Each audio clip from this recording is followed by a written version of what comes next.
Hola, buenas tardes. Son las 8 y aquí estamos un día más para hablar de lo que pocos cuentan y luego muchos hablan. Cuando parecía que todas las informaciones falsas procedentes de este gobierno habían llegado a su punto máximo, ayer nos enteramos de un intento de una nueva tomadura de pelo.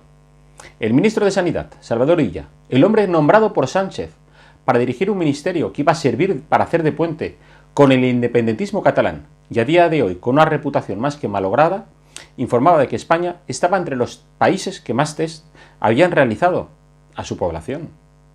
Desde el decreto del estado de alarma, como hemos venido explicando, España es uno de los países que más test de diagnóstico realiza. Hoy se ha hecho público este informe al que hacía referencia de la OCDE.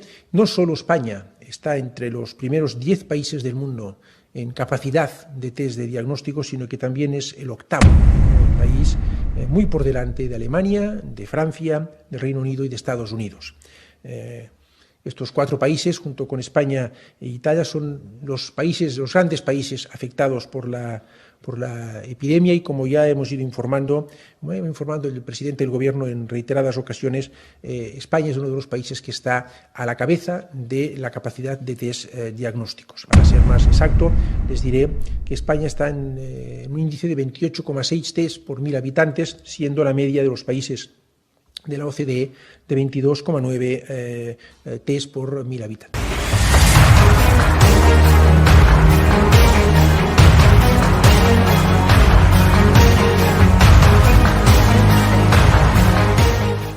¿Qué te parece?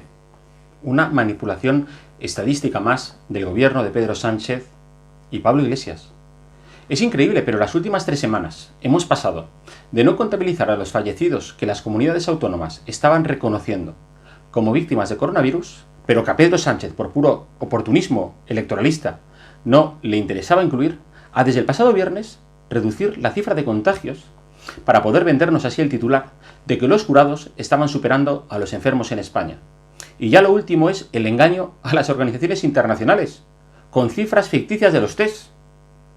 Yo no estoy en la cabeza de Pedro Sánchez, pero está claro que él sigue a pies juntillas aquello de que una mentira repetida 100 veces se convierte en una verdad. Lo que ocurre es que eso funcionaba hace 100 años, pero hoy en día con Internet, las redes sociales y el acceso a la información, es muy difícil engañar a la gente, ¿verdad? Y si lo haces, pues te acaban pillando. En la era de Internet, no es que las mentiras tengan las patas muy cortas, porque directamente no tienen patas. Al gobierno le interesa proporcionar los datos de todas las pruebas que realiza, porque es un dato estadístico más grande, y cuanto más tenga, mejor. Pero ahora bien, cuando se trata de contabilizar a los enfermos aquí, una parte de los detectados a través de esas pruebas no se tienen en cuenta para nada. Y la realidad es que a día de hoy seguimos sin test. Y Sánchez, con un informe manipulado del que presume el ministro de Sanidad, vuelve a quedar en evidencia. ¿Qué credibilidad puede tener alguien que la pierde a base de jugar con los datos y de fabricar éxitos a través de la propaganda? Incluso el diario El País, órgano oficial del gobierno de Sánchez, Iglesias, decía hoy que la OCDE había dado unos datos por error, como si la culpa fuera de la OCDE, buscando exonerar de cualquier responsabilidad a este gobierno instalado en la manipulación más burda. Sin embargo, quien lea la noticia llegará al último párrafo y descubrirá que es el propio periodista el que dice que se ha vuelto loco con los datos y nos viene a contar que los test realizados son falsos o el gobierno no se entera. ¿Y qué crees tú? Hoy el Consejo de Ministros ha anunciado su plan de desescalada, plan que no es plan y no concreta nada.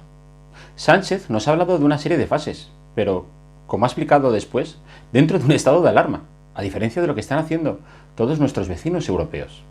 A ver si Sicho me muestra las imágenes de los países, porque os quiero enseñar y que veáis la situación de 10 países cercanos a nosotros, con una cultura muy similar, y que está como nosotros en Occidente. Debemos salir de la falsa dicotomía que insiste que la única manera de mejorar la salud es a través del confinamiento y del parón económico. El punto de arranque para una estrategia más realista es que no todo el mundo es igual de susceptible a la hospitalización y a fallecer debido al COVID-19. Las escuelas deberían abrir en cuanto se pueda. Por ejemplo, Suiza planea reabrir sus colegios en mayo, una vez que se han demostrado en varias investigaciones que los cierres de las escuelas fueron una de las medidas más inefectivas en la lucha contra el coronavirus entre la población. Los centros de trabajo deberían reabrir para los individuos más sanos, personas de edad no incluidas en grupos de riesgo y que no viven con personas vulnerables.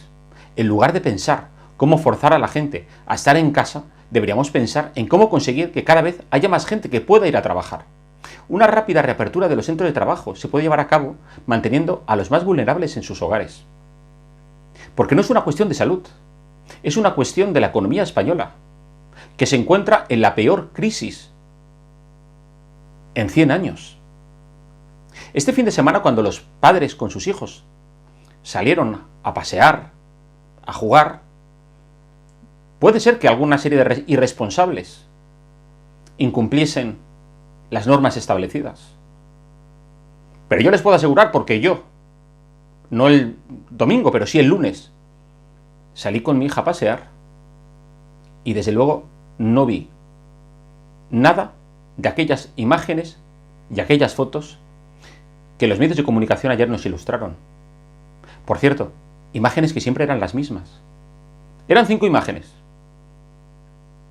Y todas tomadas con un teleobjetivo, que hace que siempre las imágenes, o sea, las personas que aparecen dentro de la imagen, aparezcan unas más cerca de la otra, cuando a lo mejor la distancia que hay entre unas y otras pues está en 20 o 30 metros. Porque hay maledicencia en todas esas críticas hacia los padres. Porque hay gente instalada en la izquierda política que nos quiere hacer creer que si hay un rebrote es por culpa de las familias, culpa de los padres.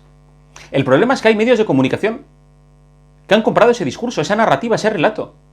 Ese relato, que por cierto, también se alimenta desde la Moncloa.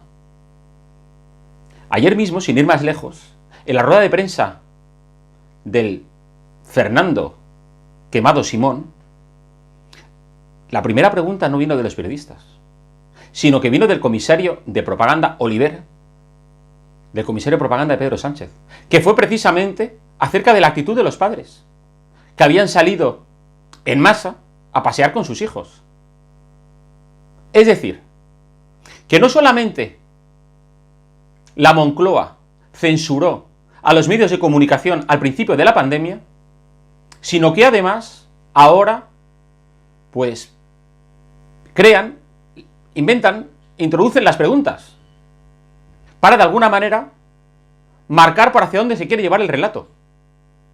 Y eso es algo vergonzoso. Por tanto, esperemos que la pandemia no se rebrote, no se reproduzca y no veamos casos nuevos en un futuro que nos haga volver atrás. Pero desde luego, con las experiencias que estamos viendo de otros países que nos rodean, el confinamiento no se ha demostrado ser la medida más efectiva. Lo estuvimos viendo el otro día.